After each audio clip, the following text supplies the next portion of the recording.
23 to 584. Adam Young, 1950. Former Tennessee Titan quarterback Steve McNair was found shot to death. Found shot to death inside the condo. So many questions, and the police department doing all the investigation that they can. Steve's popularity yielded him a lot of attention from different women. She was a ball of fire. Let's keep in mind this was a 20-year-old female.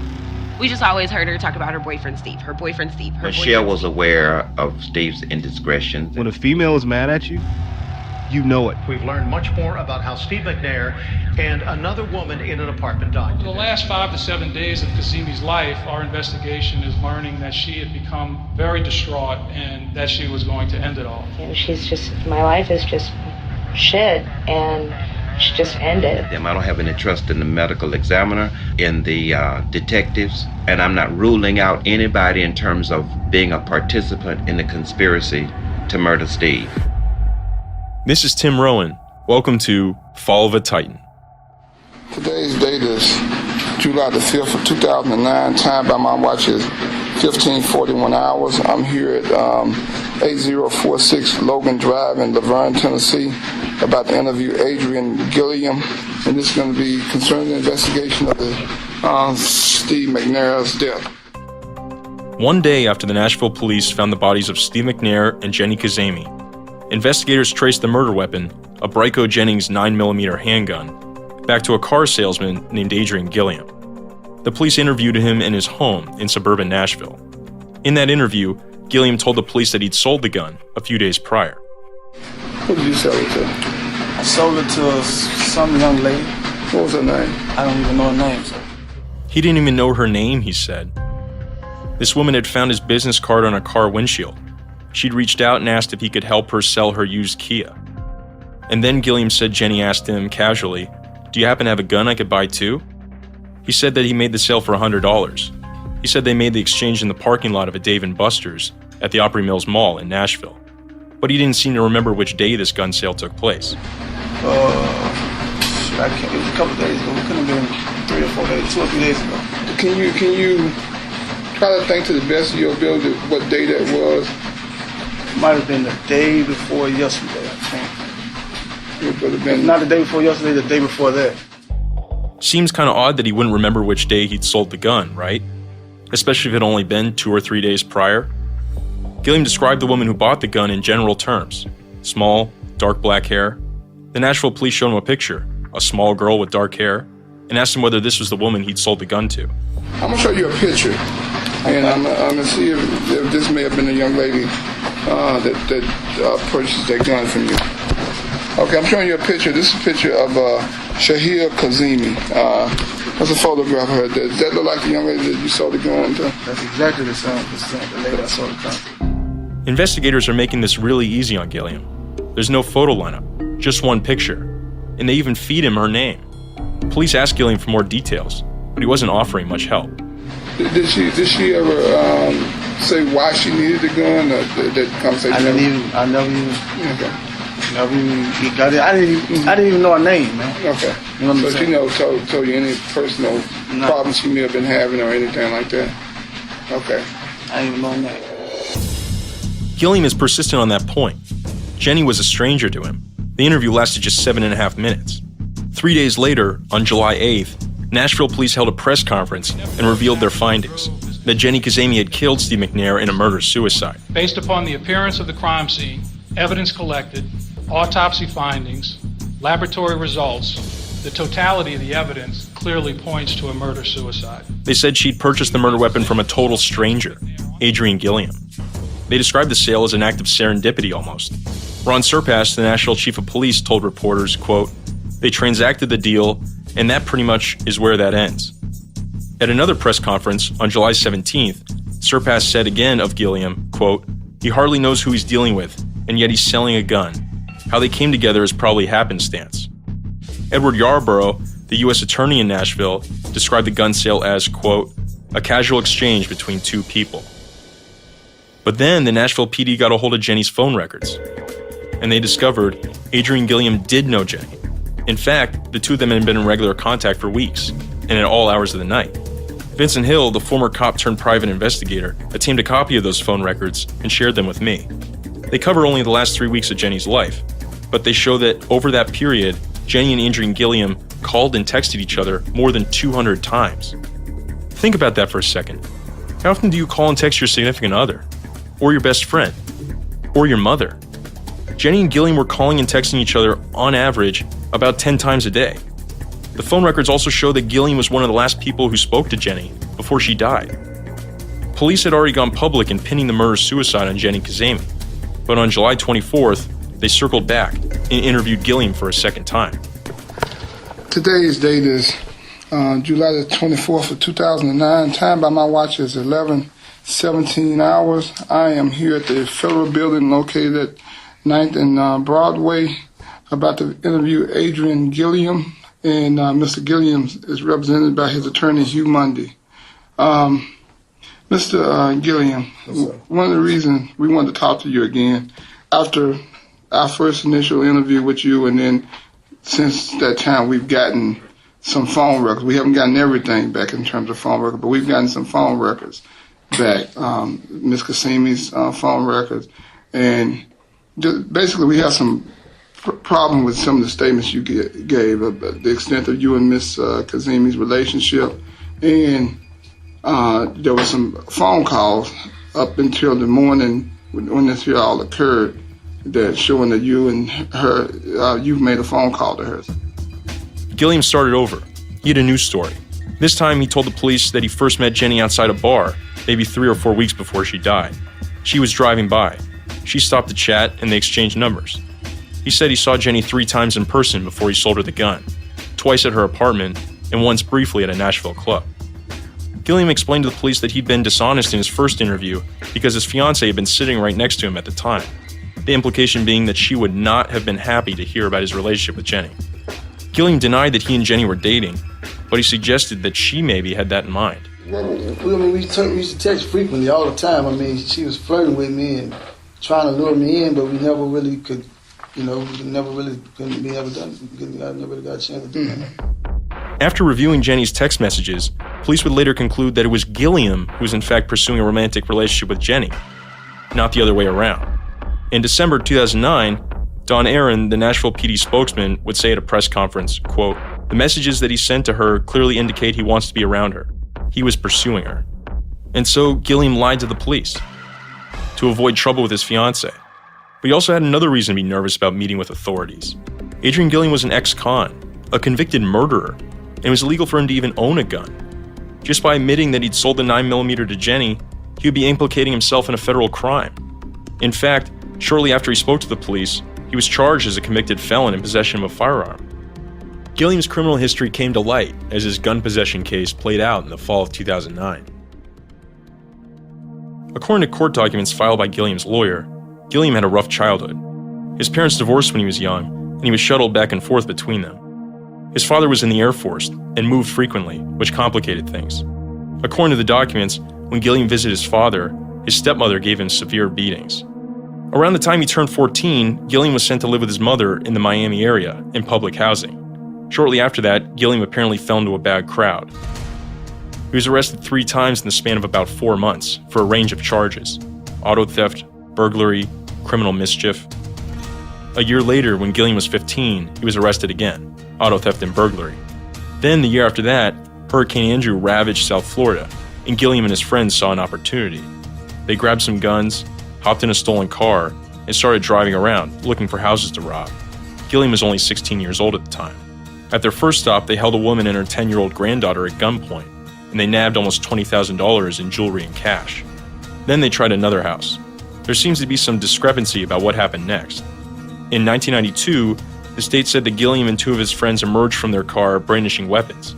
Gilliam and his buddy had handguns, and a third man had a shotgun. In 2009, Gilliam's lawyer would contend that Gilliam remained in the car while his buddies went to rob the house. Either way, a gun battle with the homeowner ensued, and one of Gilliam's friends ended up dead. In the chaos, Gilliam fled, but he was later picked up and arrested. He was convicted on second-degree murder and attempted armed robbery, and he received a sentence of 17 years in prison. Back in court in 2009, Gilliam's lawyer described him as having been a productive inmate. He read a lot, earned his GED, and received his certification in air conditioning maintenance. He got paroled in 2002 after 9 years. He was in his mid-20s at that point, still a relatively young man. He moved to Nashville and found a job as a car salesman. In 2005, he met a woman. A year later, that woman gave birth to a child. Shortly after that, in early 2007, someone broke into Gilliam's home. He was spooked, and that's when he gave a friend $100 for a used firearm, a Brico Jennings 9mm, in order to protect his young family. Gilliam apparently owned the weapon for about 2.5 years, until Jenny Kazemi came along asking about buying a gun. In both of his police interviews, Gilliam said that Jenny had just one day casually asked him about buying a gun. He said she never mentioned why she needed it, and he apparently didn't ask. But he did explain why he was so anxious to sell the gun. He was strapped for cash. Here's what he told the police in his initial interview. When she first asked you about the sale of the gun, tell me about that conversation again. How that went? All she did is just ask me, do you know anybody got a gun who can, you know, because I told her I could sell the car. I guess she just thought, you know, here I got the connection. I don't know. But she asked me, and it was perfect timing for me because she'd been telling me to get it out the house and all this shit. So I was like, and I need the money. Okay. So I just said, shit, I sell it. Okay. Because I'm not working right now. I lost my job and been doing bad. Lost my home, lost everything. So I just trying to make some money. During Gilliam's gun case, his lawyer noted that the Nashville PD had interviewed other people who confirmed that Gilliam had, quote, fallen on hard times around the time of the gun sale. It's unclear, though, whether things were actually as bad as Gilliam says they were. Vincent Hill points to an interview the police did with Adrian Gilliam's friend, Tony Smith. Smith had worked with Gilliam before. Smith told police he'd hired Gilliam at a car dealership after Gilliam got out of prison. And Smith pointed out that Gilliam had come into a substantial amount of money about 2 years before the gun sale, when both men were involved in settling a discrimination lawsuit against their employer. What happened was, we worked at Kia, and I was the manager at Kia, and the owner was real racist, and I filed a discrimination suit against him. Yeah. And I put Adrian and Charles Hawkins a whole lot of gallon on the lawsuit, and we won the lawsuit.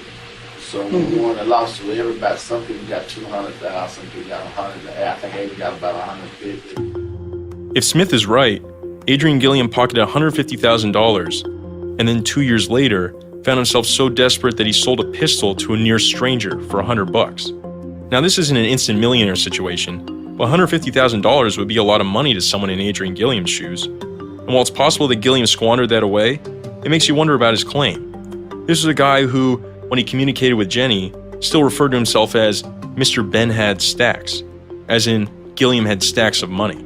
As the police pressed Gilliam for details about this gun sale, he continued having trouble pinpointing when exactly it took place. In his first interview, he eventually said Friday, July 3rd. Then, in a follow-up call with the police, he changed that to July 2nd. In his second interview, Gilliam seemed even less certain. What day was this when you sold her the weapon?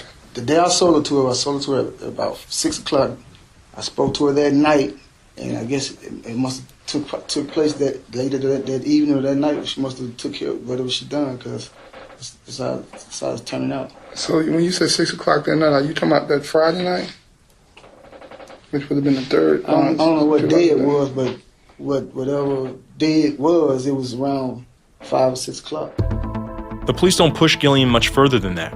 They just go with July 3rd, which fits their timeline. If you've convinced yourself that a gun sale took place, and you were to look at Jenny's phone records, then July 3rd would make sense. Gilliam and Jenny called and texted each other more than 50 times that day. So let's indulge Gilliam in his gun sale story for a moment. He said that on July 3rd, he called Jenny around 6 p.m. while he was sitting in his car outside Dave & Buster's. The Nashville police say Jenny's shift was scheduled to start at 6:15 that day, and it's unclear whether she'd started working yet. Gilliam said Jenny came outside and got into the car with him. Then he drove around the lot as they made the transaction, the gun in exchange for 5 $20 bills. The whole thing seemed short and sweet the way he described it, very businesslike. It wasn't no real long conversation. It was just, I gave her the gun, she gave me the money, and I drove around and dropped it off. She was in your car with you? Yes, sir. Did she ask you, how do you shoot it? How do you load it? No, I don't think so. I don't think so. Did you ever show her you had to rack a bullet in the chamber? No, sir, I didn't. Show the safety? The safety? I unloaded it one time. I did like that. I didn't even take it all the way. I just did like that and just pushed it back in. It had a little clip on it. a side piece. I said, this is the only way the machine, it comes out and it goes in there. I just showed her how to, take it out and put it in, and I gave it to her. We didn't know about it. He showed her how to remove the clip. That's it. He didn't show her how to load it. He didn't show her how to turn the safety off. He didn't show her how to shoot or aim. Then, a few hours later, Jenny is said to have brutally murdered Steve McNair with 4 kill shots from a short distance away, 2 shots to the chest and 1 to each temple. Jenny's sister and her friends told me she'd never fired a gun before. How did Jenny become an assassin then, in the matter of a few hours?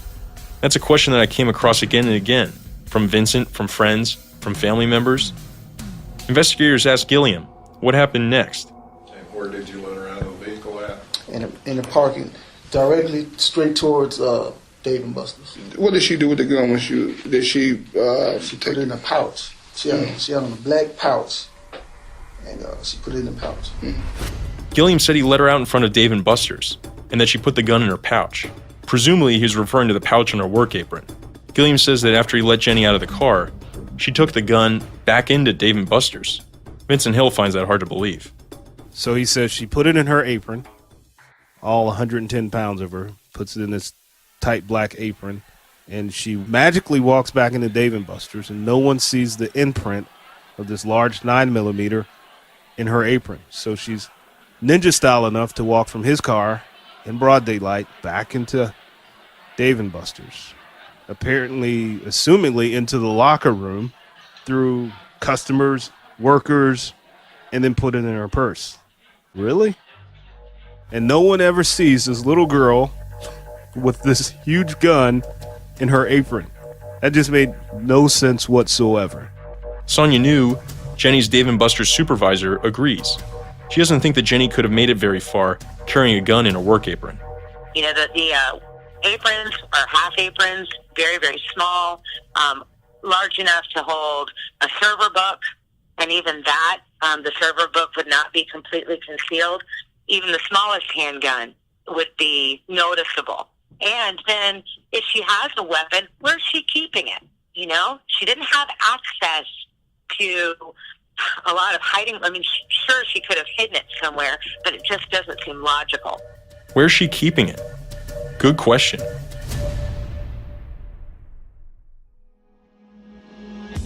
Fall of a Titan is brought to you by The New Yorker. I read The New Yorker every week. It's one of my favorite magazines. It's always full of deeply reported stories that you won't find anywhere else.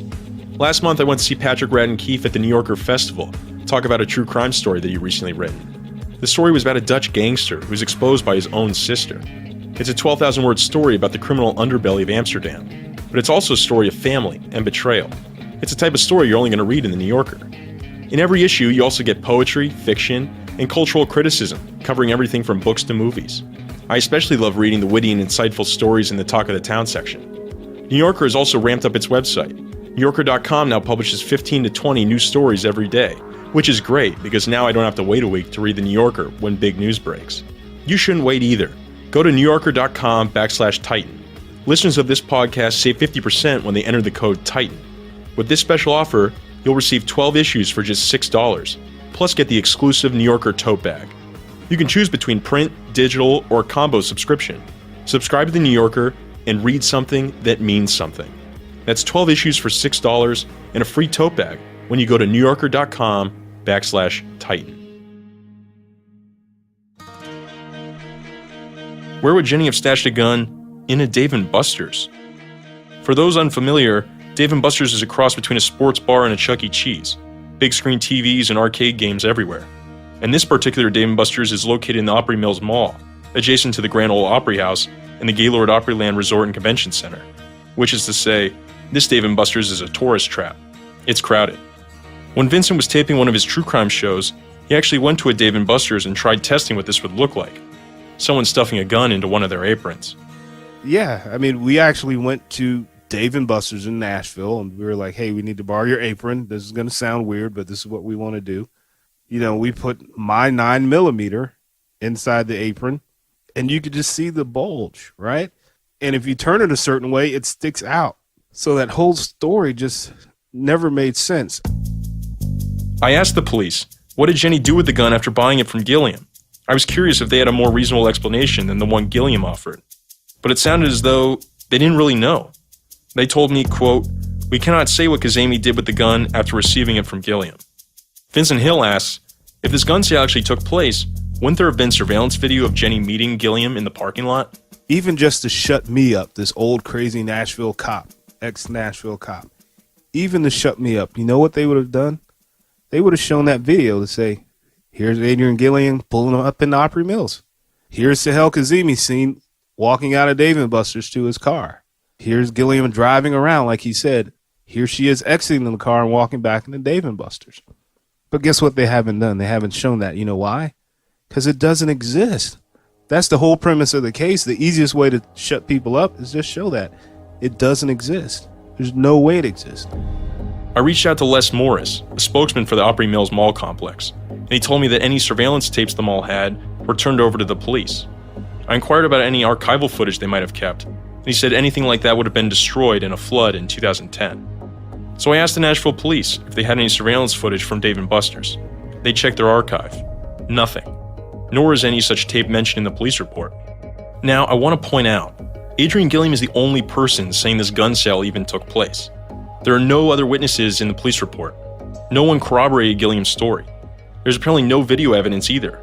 Just Gilliam's version of events, and some cell site information that placed Adrian Gilliam in the area of the mall, near the time when he says the gun sale occurred. The way Vincent Hill sees it, the cell phone records play against Gilliam's story too. According to Jenny's phone records, Jenny and Gilliam called each other 8 times between 5:44 p.m. and 6:27 p.m. on July 3rd, around the same time that this alleged gun sale took place. Vincent wonders, why would Jenny and Gilliam need to call each other that frequently if they were in the same place at the same time? During that same time period, while Jenny was calling Gilliam, she also had 4 phone calls back and forth with Steve McNair. That makes Vincent's head spin. So I'd really love to have heard that conversation she's having with Steve. Hey, Steve, what you doing? Oh, hey, honey, listen, so yeah, I'm about to buy a 9mm to blow your brains out at around 1:30 this morning. Oh, okay. All right, I'll talk to you later. Okay, babe. Bye. I love you, right? I pored over Jenny's phone records for hours, and I found a pattern. On 9 separate days, in a 3-week span, Jenny called Adrian Gilliam shortly after having called Steve McNair. There were several instances when she called Gilliam within minutes of having contacted McNair. And a few of these calls were made in the middle of the night, some as late as 2 in the morning. The phone records show that Jenny was in constant communication with at least 4 men over the last 3 weeks of her life, and there were days when she was in contact with several of them at the same time, ping-ponging back and forth between them. There was Steve McNair and Adrian Gilliam, of course. Then there was Quentin Ganther, who briefly played with the Titans. Ganther denied ever being in a relationship with Jenny, but the two of them did text each other more than 250 times in those last 3 weeks. And then there was Keith Norfleet, Jenny's ex-boyfriend. He and Jenny called and texted 262 times in late June and early July of 2009. There was a period when Keith knew Jenny better than anyone. They started dating back when Jenny lived in Florida. Jenny actually moved in with Keith and his family for some time when she started having some issues at home. Then she dropped out of school and they moved to Nashville together to live with Keith's cousin for a while before eventually getting a place of their own. Jenny and Keith broke up sometime around late 2008, but they were still living together as Jenny started seeing Steve McNair. If that sounds odd, consider the dynamics of Jenny and Keith's relationship. Emily Andrews, Jenny's former roommate, told the police that Jenny had cheated on Norfleet, quote, a bunch of times. Christy Rudolph, another one of Jenny's friends, told me that Norfleet cheated on Jenny too. It was like a back and forth thing. In fact, Christy Rudolph told me that Jenny viewed her dating Steve McNair as some twisted way of getting back at Norfleet. Jenny was apparently talking to McNair behind Norfleet's back. She kind of got a kick out of the fact that her ex-boyfriend was a Steve McNair fan, and he had no idea that she was dating him. She kind of got a kick out of that. She laughed about it. She thought it was funny. She pulled out a card that her ex had, like a football card, a Steve McNair football card. She was like, look, he's so obsessed with Steve McNair, he has no idea I'm dating him. She laughed about it. Jenny finally moved out of Norfleet's apartment in February 2009. She and Norfleet stopped talking for a while after that. Norfleet told the police that he had no idea that Jenny had been seeing McNair until a friend told him, sometime after Jenny had moved out. Then Norfleet told the police one day he and Jenny started talking again, seemingly out of the blue. Norfleet didn't respond to numerous attempts to contact him for this podcast, but we can parse through what he's told the police. Here he is back in July 2009. She started getting really stressed out about stuff, and eventually she started texting me and calling me and stuff, and we started talking, and then, she basically told me that, she wanted to start hanging out again. Jenny was stressed because Christy Rudolph had stuck her with her old Kia, and then Emily Andrews had moved out of their apartment. Jenny was stuck making 2 car payments and covering all of her rent. And as all this was happening, she apparently turned to her ex-boyfriend for support. I was trying to, find any and every way that I could possibly help her because I know she was stressed out. I know Jenny, and she's never been stressed out like that before. Mm-hmm. She was stressed out, but at the same time, it felt like there was something else. Mm-hmm. And I always asked her, is there anything else that you want to talk about? Jenny confided in Norfleet that things were going poorly with McNair. She told Norfleet she wanted to go to Steve's wife and expose the affair, but Norfleet told her that wasn't a good idea. Eventually, Jenny told Keith she was done seeing Steve, that they'd broken up. Emily Andrews told the police that Norfleet had been wanting to get back together with Jenny for some time. And he called her, and I read the text messages. He would send her essays of why they should get back together and how much she missed her and what she meant to him. And her kind of opinion on it was, he helped me grow up, but she said she kind of outgrew him, and she didn't feel passionate for him, or it wasn't the love that she felt that she could have with someone else. Now Jenny was telling Norfleet that she and McNair were through. You would think that Norfleet might have seen this as perhaps his chance to win Jenny back. He told police that he and Jenny were getting to the point where they were regularly hanging out together again. Norfleet was brainstorming ideas to help Jenny with her car payments. He even suggested they move back in together to save on rent. But Jenny seemed confused about what she wanted to do. Then everything came to a head when Jenny was arrested for a DUI in the early hours of July 2nd. Jenny called Keith that night, asking for him to come pick up her Cadillac Escalade. Keith and a buddy drove down to retrieve the car, where they were met by a police officer. I'll let Norfleet take the rest from here.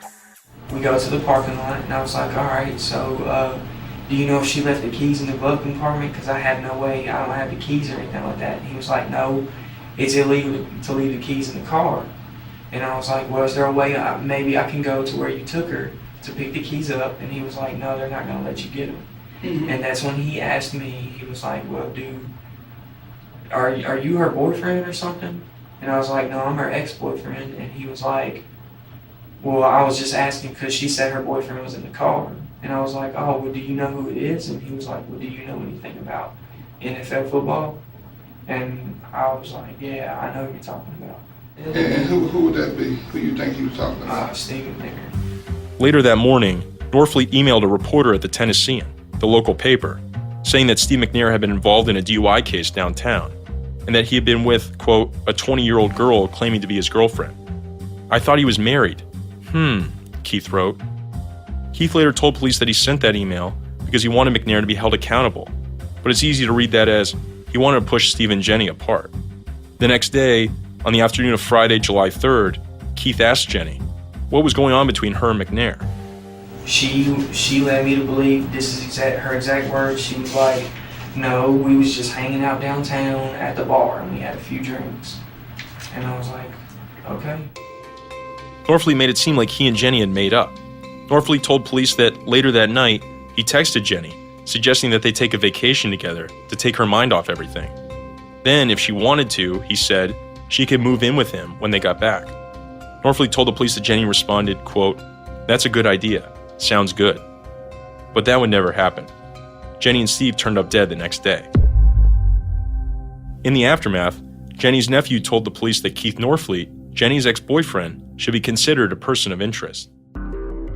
The media searched Norfleet's MySpace page for clues. Norfleet was an aspiring rapper, and he had posted a song on his page that February, around the time that Jenny had moved out of his apartment because she was seeing Steve McNair. The song was titled Closed Casket, and it included lyrics that appeared to reference the retired QB. It's hard to imagine this song not being about Steve McNair. At one point, Norfleet calls out what he describes as, quote, Benjamin Tebow, an 83-year-old fake Pacino, which would seem to be referring to an old football player. Steve was 35 when he'd started seeing Jenny, which would probably seem old in the eyes of a 23-year-old kid competing for the same woman. In that song, Norfleet goes on to say, "Put so many holes in your nerves, won't even jerk, lurking in the shadows, thinking and scheming of work.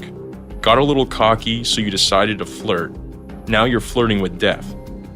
Sounds like someone's flirting with his girlfriend, and he's mad, right?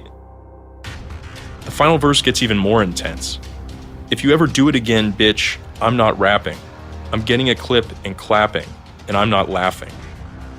They're wrapping you up for a little trip to the morgue, while I'm preparing for my trip to the shore. Don't ignore me, I'm not lying. I couldn't be more honest. If you ever do it again, you'll die, I promise." The Nashville PD asked Norfleet about this song. What about this song that you supposedly wrote? Yeah, I write music.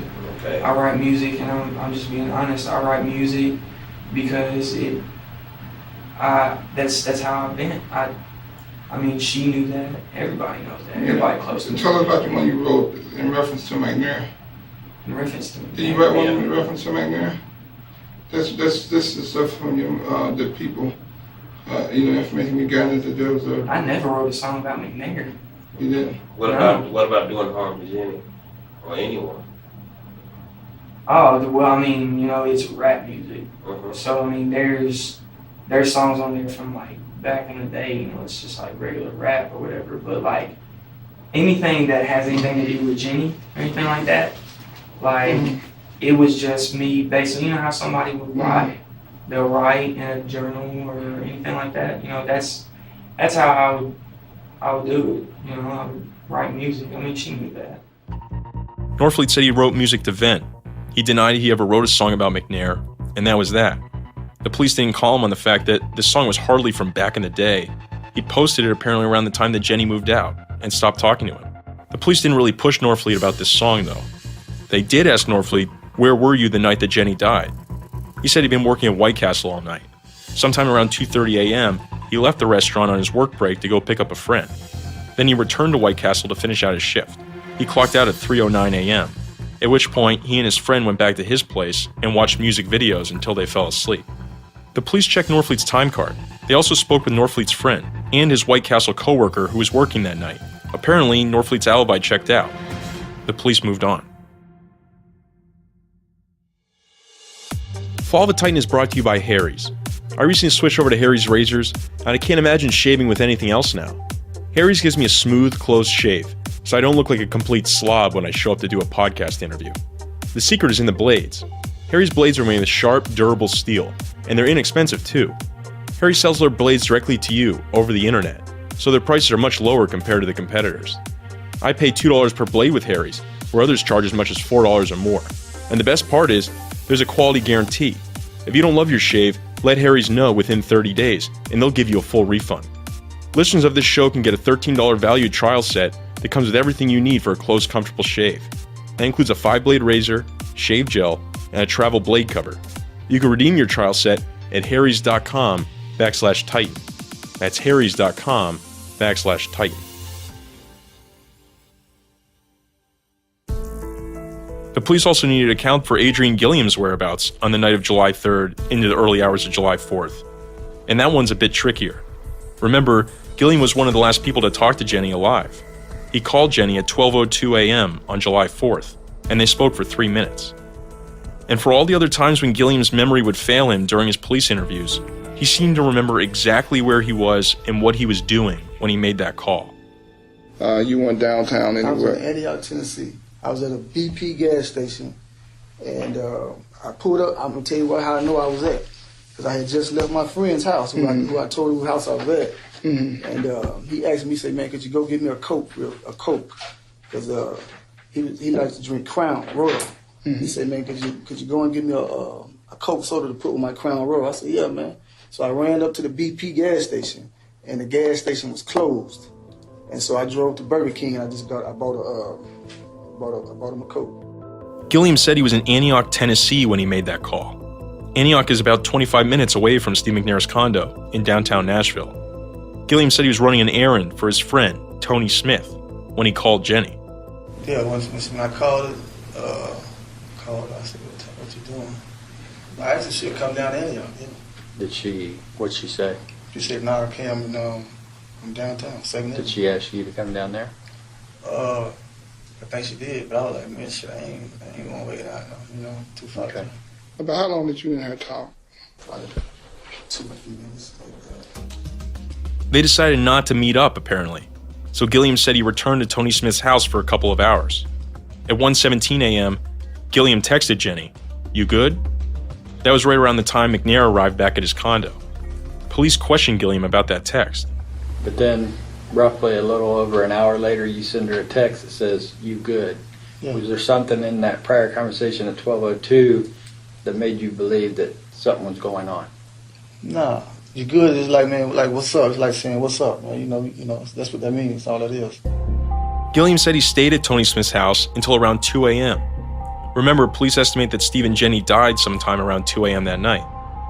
But later that day, Gilliam continued texting Jenny. According to the police file, he sent her 2 texts that morning. One at 7:21 a.m. and then another at 7:26 a.m. Both of them read, "What up?" Then, at 4:10 p.m., 2 hours after the police found Jenny dead, Gilliam sent a blank text to her phone. At 9:24 p.m., about 9 hours after the bodies had been found, Gilliam texted Jenny again, asking, quote, "We gonna get together tonight?" He used the numeral 2 in the words together and tonight. You could take those texts at face value. Gilliam didn't know Jenny was dead, and so he kept texting her. But Vincent Hill doesn't do that, of course. My personal opinion, and if Nashville police were smart, they would see he was just setting his alibi, right? Because by 2:30, 3 o'clock that day, Saturday, July 4th, 2009, the entire world knew Steve McNair was dead. And by 6 o'clock, they knew it was Jenny that was with Steve, right? So it was clear that Gilliam was setting his alibi because in his mind, he's thinking, well, police are going to ask what I had to do with this murder. So if I text her, I would say, well, why would I text her if I knew she was dead? You know what I mean? It was clear what he was doing. What Vincent is accusing Gilliam of doing is pretty heavy. And it's that kind of thinking that can leave you scratching your head about Vincent, about the veracity of his questioning. He's basically implying that Gilliam was trying to throw the Nashville PD off his scent because he was somehow involved in the murder of Steve McNair. This is where things get dicey when you start listening to all the questions and theories that Vincent Hill has about the Steve McNair case. Vincent starts with a simple premise. He doesn't believe that Jenny Kazemi murdered Steve McNair. But then follow him further, and he leads you to a darker place. If Jenny didn't kill him, who did? If Vincent finds one detail that looks a little off, if he hears one nugget that contradicts the police narrative, he'll run with it. All he needs is one crumb, and he can work backwards and come up with a theory about what happened that night in Steve McNair's condo, about who was involved. Suddenly you have a conspiracy. I wanted to check though. Was it possible that Gilliam had no idea Jenny was dead? Remember, Vincent said everyone knew that Jenny was dead by sometime around 6 p.m. on July 4th. I tracked down tapes of the 6 o'clock and 10 o'clock news from the NBC affiliate in Nashville. Former Tennessee Titan quarterback Steve McNair was found shot to death. When police officers arrived in response to that call, they found 2 individuals. Cases raised questions about McNair's relationship with She her. is 20-year-old Sahel Kazemi. And I found that the police didn't actually release Jenny's name until sometime around 9:40 p.m. It's certainly possible then that Gilliam didn't know that Jenny was dead when he continued texting her that day. Vincent's theory seems to be based on some erroneous, pretty basic information. Put Vincent's theory aside now. Gilliam had laid out his alibi, that he was at Tony Smith's house in the early hours of July 4th. Investigators still had to check that out. Here's Gilliam with the police again. And if we talk to Tony Smith here, he can verify that you was at his house on Friday night, which would be Friday night, Saturday morning, which would have been July the 3rd. As long as his memory remembers correctly, absolutely, 100%. As long as his memory remembers correctly. What a weird way to answer that question. Well, shortly after that, police checked in with Tony Smith. Okay, I don't know the dates where it was a date where Steve was shot or not. I can't remember dates, but I know I got a call from Aiden saying that he had something very important to talk to him about. And he hit me up about 2 or 3 times, and I know in his voice that it had to be something a little serious. And he kept saying he had something to talk to me about. And you know what I'm saying? So Aiden arrived at my house, I guess, 9, 8:30, somewhere. And when he was talking to me, he said that he sold a gun to some girl that killed Steve McNair that I said on the TV. Did I see it on TV? I don't know what I told him. I don't know if I told him I did or I did, because I don't remember exactly what I told him, but I asked him that you need to contact the police. Have you told the police? He said somebody from y'all office had talked to him. He said somebody at y'all office had talked to him. He told me, because I asked him, just report it to the police. He said somebody at the office had already talked to me about. See, I'm not good with dates and names. I'm excellent with faces. I can't really remember what date he came back. I do remember that when he came back, he was upset. He was patting, because I told him, man, I got some liquor now. You need to sit down and you need to drink your liquor. But when I asked him had he told the police, he told me he had. Okay. You know, he told me he'd already told the police. That's weird. Remember, Gilliam told police he was at Tony Smith's house in the early hours of July 4th, before Steve McNair was killed, before the police got involved. But as Tony Smith spoke to the police, he remembered things quite differently. Do you remember if he came to your house that day? The day he came to see me. And this was before Steve was killed. The day he came to see me. No, he didn't come see me. He didn't come, because in his statement he gave us Friday, he said that night around midnight or before midnight, he was at your house, and then you sent him to the store to get some coke. That was the day that I'm telling you about. Now I don't think that was the night though. Okay. I don't think. Okay, because this had to be. This was before Steve was killed. No. He said that he was at your house. No. That he stayed at your house right around 2 a.m. in the morning. Which would have been no, sir. I can't tell you no lie. When I talked to him, Steve was dead. So you don't remember him a day or two before that being at your house, staying up like about 2:30 in the morning? He said, here's what he said. He said you asked him to go get you Coke, because you like to drink Crown. Yeah. He did, man. That's the night, man. That night that I'm telling you about, that happened that night. What kind of drink did he bring you back? A Coke. He brought a Coke. Was it in a bottle, a can, or what? Probably was in a bottle. And so this was after Steve McNair was dead? Steve was dead, man. Okay, so I know for a fact Steve was dead. I know for a fact Steve was dead, because I asked him. How I know for a fact, I asked him, did you report it? What made me really remember, because I asked him, did he report it to the police? That's what's standing up in my mind. That's how I know Steve was already dead. Because I said, man, just like I'm talking to you, I said, man, did you report it to the police? According to Tony Smith, Gilliam came over his house after Steve and Jenny had been found dead, after Gilliam had spoken to the Nashville police. Smith also said that the previous time he'd seen Gilliam before that was maybe a week earlier. It sure would have been hard then for Gilliam to mix up his days. But this here, because he knew specifically what we were talking about. I wanted to know where he was the night when Steve McNair was killed, because there's been some question about whether or not he was with Miss Kazemi that night, the girl that killed Steve McNair. And so I said, I need to know where you were the night, it was Friday night, Saturday morning.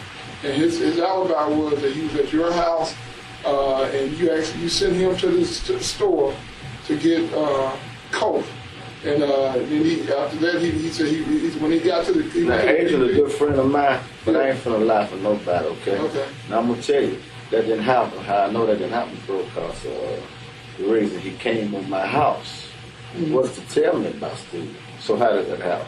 Okay, so you got okay. That's the reason he came to my house was to tell me about Steve. I ain't gonna lie for nobody. Tony Smith told the police flat out, what Adrian Gilliam said was incorrect. He was not at my house in Antioch in the early hours of July 4th. It appears now that Gilliam lied to the police twice. He lied to them about not knowing Jenny. Then, if you believe Tony Smith, he lied to them about his alibi. I tried reaching out to Adrian Gilliam, but he didn't return my messages, which left us just to review what he said in his police interviews. Look at all the things Gilliam told the police. Hold them all up together. He claimed he didn't know Jenny, and that was hardly the case. He said he sold Jenny a gun because he was strapped for cash, when one friend said Gilliam had recently come into $150,000. He said he didn't teach Jenny how to shoot the gun. But then, how did Jenny become an expert marksman overnight? He said she put the gun in her work apron, which is just, well, that seems hard to imagine. There's apparently no surveillance footage of this gun sale. No hard evidence. Just the word of Adrian Gilliam, a convicted murderer. Now, after hearing everything Gilliam had to say, you can start to see why Vincent Hill wonders if this gun sale even happened at all. There's one question about Adrian Gilliam that has stuck with Vincent all this time. If Gilliam wasn't at Tony Smith's house the night Steve McNair was murdered, where was he? At one press conference, Nashville police shared that at the time of the shooting, Gilliam's phone had pinged off a tower near Smyrna, another Nashville suburb, which even further confuses things, because Smyrna is even farther away from downtown than Antioch, where Gilliam claimed to be that night. It's about 30 minutes from McNair's condo. Vincent Hill has a theory about that too. Vincent has a lot of theories if you haven't noticed. He doesn't think the cell phone info rules out foul play by Adrian Gilliam. He says Gilliam could have easily ditched his phone in Smyrna to trick those cell phone towers. Nashville police say his phone was pinging in Laverne when he made that call. Great. But that doesn't mean he couldn't have drove the 15 minutes to the condo after that. And they're assuming that's the only phone he had. But it was a throwaway cricket phone. He probably had 2 or 3 of those dang things. Everyone knows your phone's a walking GPS. You just leave it. It's going to ping on a tower. You leave it. If you're going to do something dirty, you leave it. Maybe this is another one of Vincent's crackpot theories. Or maybe not. We'll ask the Nashville police about it in a later episode. But say Adrian Gilliam wasn't at Steve McNair's condo that night. Why then would he lie about his whereabouts? And why does so little about his story about the gun sale make sense? If it didn't happen the way Gilliam said it did, then we still don't know for sure. How did the murder weapon end up at Steve McNair's condo? Well, here's something to consider. Jenny was hardly the only person who had access to the condo. Next week, on Fall of a Titan, we'll introduce you to the 2 men who found Steve and Jenny's bodies. The 2 people who, we know for sure, were inside that condo on July 4th, 2009. Still to come on Fall of a Titan. Steve was upset at Gaddy for stealing $13,000. And when Steve got to Nashville, his words not mine, he was going to shoot that big motherfucker in the knees to bring him to size to kick his ass.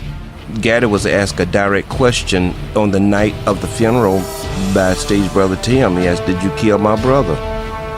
And the response was, "No, but I have an idea who might be involved."